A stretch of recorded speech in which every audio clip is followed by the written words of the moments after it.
20 untold facts of outlaws after the Wild West era. In the heart of the Wild West, legends were born and outlaws roamed free. But what happened to these infamous characters after the Wild West era? Let's find out in this video. Number 20, Emmett Dalton. Emmett Dalton, the youngest of the notorious Dalton gang, miraculously survived their ill-fated dual bank robbery in Coffeyville, Kansas. After serving 14 years behind bars, he received a gubernatorial pardon in 1907. Emmett left his life of crime and headed to California, where he transitioned into a Hollywood luminary, participating in film production, direction, and even acting. He also dabbled in real estate. His journey from a criminal alliance with his brothers Bob and Gret in the early 1890s to their downfall in Coffeyville in 1892 was nothing short of dramatic. While Bob and Gret perished, Emmett survived despite taking 23 bullets. Following his prison sentence, Dalton embraced the California dream, making and starring in movies like Beyond the Law and Under Two Flags. He even authored a book, When the Daltons Rode, detailing his outlaw days. Additionally, he ventured into real estate and acquired valuable properties in sunny California, including a ranch in the San Fernando Valley. Emmett passed away in 1937 at the age of 66. Emmett Dalton's life epitomizes the possibility of transformation from a wild outlaw to a respected member of society. Number 19, Butch Cassidy. In 1901, Butch Cassidy hightailed it out of the U.S. to dodge the law. The Pinkerton Detective Agency had been on their trail for years, so they knew they couldn't stick around. Cassidy headed to South America, living under fake names for years. He started off in Argentina, buying a ranch and trying to go straight. Soon, restlessness kicked in and he started planning more heists. In 1905, Cassidy and their gang pulled off a successful bank job in Bolivia. They had to skedaddle out of the country, though. They hit up Chile, Peru, and circled back to Bolivia, robbing banks and trains along the way. Come 1908, Cassidy's gang got pinned down by a Bolivian army unit in a little town called San Vicente. They met their end in a shootout, though the details are still up for debate. There's been loads of rumors and speculations about whether Cassidy actually bit the dust in San Vicente. Some reckon they made a sneaky getaway and lived low-key for the rest of their days. Number 18, Sundance Kid. Harry Longabaugh, aka the Sundance Kid, was a famous outlaw with Butch Cassidy's gang. He got his nickname from a stint in a Sundance, Wyoming jail. He and his partner, Harvey Logan, pulled off some big heists, including a bank job in South Dakota and a jailbreak in Deadwood. Then they teamed up with Butch and the Wild Bunch, causing havoc in Utah. They hit the Union Pacific train in 1899 and met at a place. More train jobs followed, including one in Wyoming and a bank job in Nevada. In 1900, a pick of them in Fort Worth got big. They fled to New York, then sailed to Argentina. Ed split in 1906, but what happened to Butch and Sundance is still up in the air. Some say they died in Bolivia in 1908, while others think they snuck back to the U.S. with Sundance possibly kicking it until 1936. Number 17, Geronimo. Geronimo, the famous Apache leader, surrendered to the U.S. in 1886 after years of fighting for his people's rights. He ended up at Fort Sill, Oklahoma, as a prisoner of war. Surprising, even in captivity, Geronimo could farm, raise livestock, and travel with guards. He even joined Pawnee Bill's Wild West show for a while, which helped him make some money for his family. In the Wild West show, Geronimo wowed crowds with his Apache skills like riding, archery, and tomahawk throwing. He also shared stories about his life and his people. Sadly, he passed away from pneumonia in 1909 at Fort Sill at the age of 79 after a horse accident. Despite being a prisoner of war, Geronimo maintained his pride and dignity. He's remembered as a fierce warrior who fought for his people and as a Wild West performer who introduced many to Apache culture. Number 16, John Wesley Harden. John Wesley Harden, a notorious outlaw with deadly gunfighting skills, is said to have taken the lives of around 27 people. In 1877, he got locked up for murdering Charles Brown and was given a 25-year sentence. Surprisingly, in 1894, Texas Governor Jim Hogue pardoned him. After leaving prison, Harden tried his hand at being a lawyer. He passed the bar exam in 1894 and set up a law practice in El Paso. But his law career was short-lived. On August 19, 1895, he was shot in the head by John Selman, ending his life instantly. Harden's death stirred controversy. Some believe Selman had a reason, while others saw it as murder. Nevertheless, with his passing, an era in Texas history closed.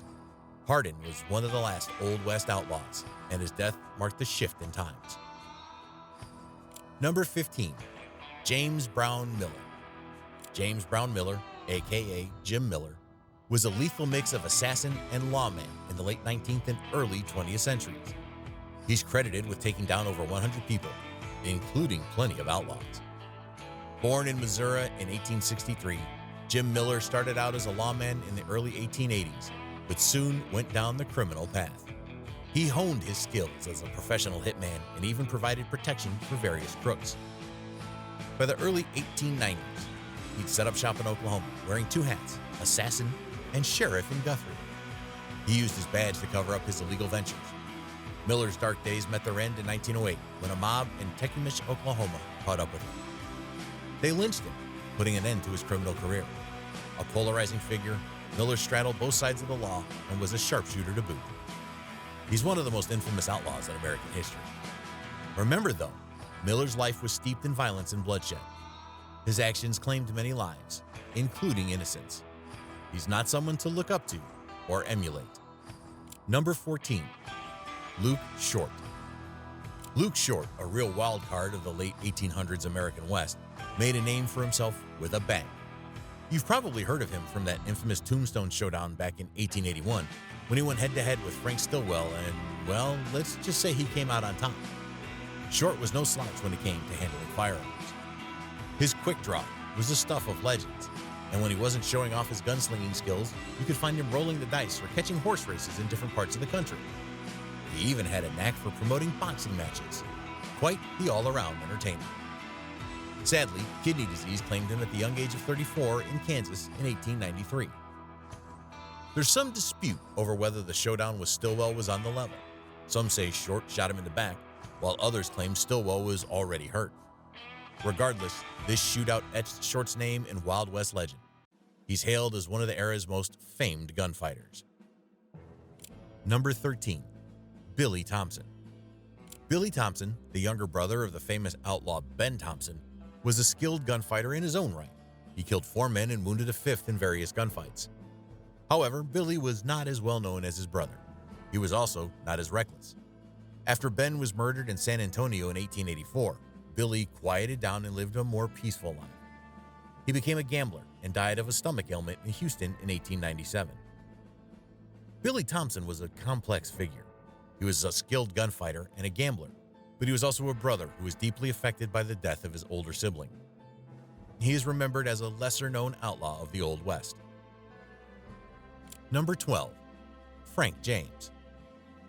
Frank James, that infamous outlaw from the Wild West, but, surprise, he called it quits later on and lived a peaceful life. After his brother Jesse bit the dust in 1882, Frank turned himself in and got off the hook for murder charges. He then dabbled in various odd jobs, like starting races at county fairs, working as a theater doorman, and even being a star in traveling theater companies.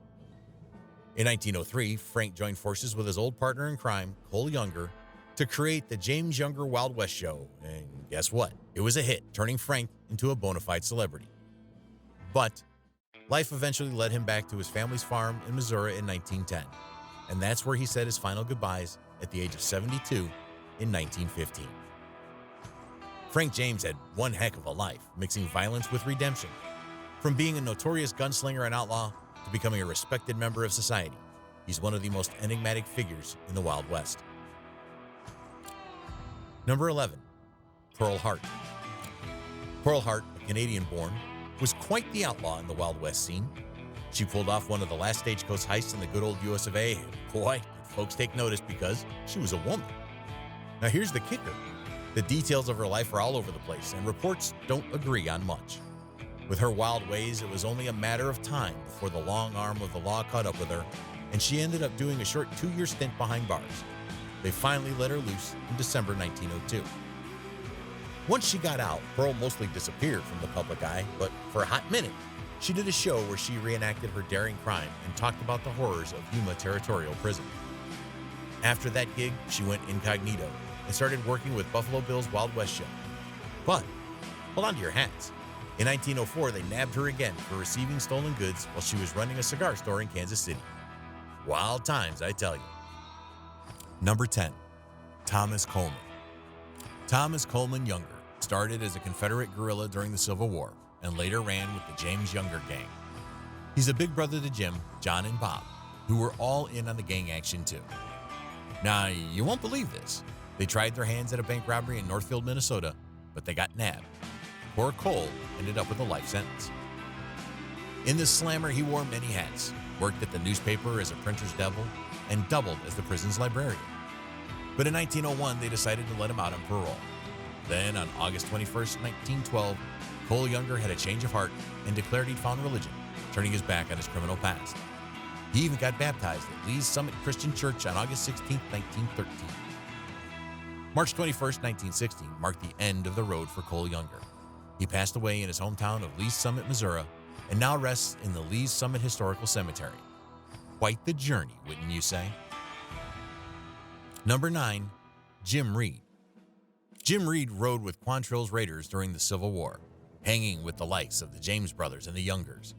His wild ride ended in 1874 when a lawman took him down in Paris, Texas. Now, here's a juicy twist for you. Belle Starr got into a brawl with her brother, John Allison Budd, but all's fair in love and war, right? She crossed paths with her sweetheart, Jim Reed, after a bank heist in Missouri back in 1866. They tied the knot on November 1st, 1866 in Collin County, Texas, but soon hightailed it to Missouri, where Belle became Jim's common-law wife. They even had a kid named Rosie Lee in 1868. But things went south when Jim met another gal named Rosa McComas. Oh, and here's a fun fact. Jim Reed made an appearance in the video game Call of Juarez Gunslinger in 2013, where he got a dose of revenge, courtesy of Silas Greaves. Number 8. Billy Wilson. Hailing from Ohio, this man made his way down to Texas in the 1870s. He started as a cowboy, but life took him to New Mexico in 1880, where he ran a stable for a brief moment. Trouble brewed when he got some phony cash in a sale, landing him in hot water for passing counterfeit money in Lincoln County. On the run, he teamed up with Billy the Kid's gang, rustling cattle and stealing horses like there was no tomorrow. They sold them for a cool $10 a pop to a guy in White Oaks. They didn't stop there, taking cattle from other ranchers and peddling them to a butcher in Las Vegas, New Mexico. He ended up serving as a sheriff of Terrell County, but his journey comes to a tragic end. Responding to a call at a local saloon in Sanderson, he was ambushed and shot dead by a cowboy named Ed Valentine. Number 7. Bill Duelan. This guy headed to Oklahoma in 1881 to work as a cowboy for Oscar D. Halsell in Logan, Oklahoma. After some run-ins with the law and a bit of aimless wandering, he joined forces with the notorious Dalton gang in 1891. While running with them, he got his hands dirty in robbing trains and depots from May 1891 to July 14, 1892. But when the gang decided to hit up Coffeyville, Kansas, he thought it was a bad call and sat that one out. After that mess, he put together his own gang and terrorized southern Kansas and the Oklahoma Territory, pulling off bank, train, and stagecoach heists for 4 years, raking in around $165,000. The law finally caught up with him in Eureka Springs in 1896, but he escaped from prison. He tried to lay low on a farm with his family in Lawson, Oklahoma, aiming for a peaceful life. Unfortunately, Marshal Heck Thomas found out and, on August 25, 1896, confronted him. Duelan opened fire, but the lawman shot back, ending his outlaw days. He's now resting in Guthrie, Oklahoma. Number 6. Black Bart. Charlie Bowles, a.k.a. Black Bart, was quite the American outlaw, famous for leaving poetic notes after his heists. His pals called him Charlie, and he also went by Charles Bolton. Known for his style and sophistication, he was a classy bandit who made a name for himself robbing stagecoaches in Northern California and Southern Oregon during the 1870s and 1880s. After his prison stint, he never returned to his wife, although he did scribble her a few letters. In one, he griped about being hounded by Wells Fargo, feeling low and wanting to escape it all. Then, in February 1888, he vanished into thin air. Wells Fargo claimed they tracked him to a hotel in Visalia, but the owner said a guy fitting his description had checked in and then he was gone. The last anyone saw of Black Bart was on February 28, 1888. Number 5. Al Capone. All right, so you've probably heard of Al Capone, right? AKA Scarface. He was one bad hombre, a gangster and businessman who made a name for himself during the Prohibition days, running the show for the Chicago outfit. But you know what they say, what goes up must come down. His reign as the big boss ended when he got locked up at the age of 33. Here's the kicker. Some of those outlaw types do a 180 and become model citizens. Capone, the big cheese of gangsters, got sprung from the slammer in 1939 and spent his later years kicking it in Florida. But his life had its way with him, and he met his end in 1947 due to syphilis at the age of 48. Goes to show, even the baddest of the bad can have a wild turnaround. Number 4, Al Jennings. Al Jennings, another one from the James Younger gang, decided to train in the wildlife for a quieter one after his prison days. Once a free man, he switched gears to become a lawyer and a writer. He penned a bunch of books, spilling the beans on his outlaw days with titles like Beating Back and Through the Shadows with O. Henry. He laid down roots in El Reno, Oklahoma territory, even serving as the prosecutor for Canadian County. In 1915, he teamed up with his brothers Ed and John for a law gig in Woodward. But things took a wild turn when Ed got shot dead and John got wounded in a dust-up with rival attorney Temple Leah Houston. Al Jennings might have left his outlaw life behind, but it wasn't all smooth sailing. He clocked out in 1921 at the age of 55. Number 3, Henry Brown. Meet Henry Brown, a cowboy turned outlaw in the Lincoln County War. He and the regulators confronted the Murphy Dolan gang, ultimately ambushing Sheriff William Brady on April 1, 1878, in retaliation for their leader John Tunstall's death.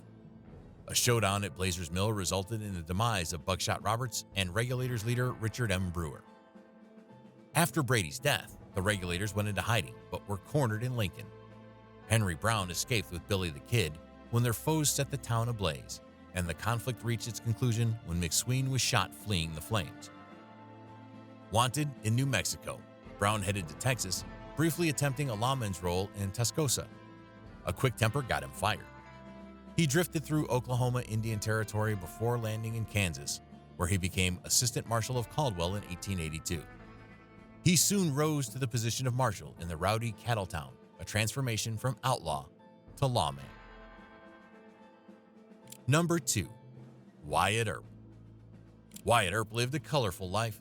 He dabbled in some not-so-honorable activities like pimping, cheating, and even peddling painted rocks as gold. But in 1875, at 27, he turned to law enforcement, starting as an assistant marshal in Wichita, Kansas. After a year, he moved to Dodge City as a deputy marshal for 3 years before being let go in 1879. Wyatt tried his hand at mining briefly in Tombstone, Arizona, and later returned there in 1881 with his brothers. They faced off against the Clanton gang in the gunfight at the OK Corral, coming out on top, but it led to murder charges. Thankfully, they were acquitted. Wyatt continued his lawman gig in Arizona and then headed to California in 1884. He wore many hats, from mining to business. In 1929, he called it quits in Los Angeles, reaching the age of 80.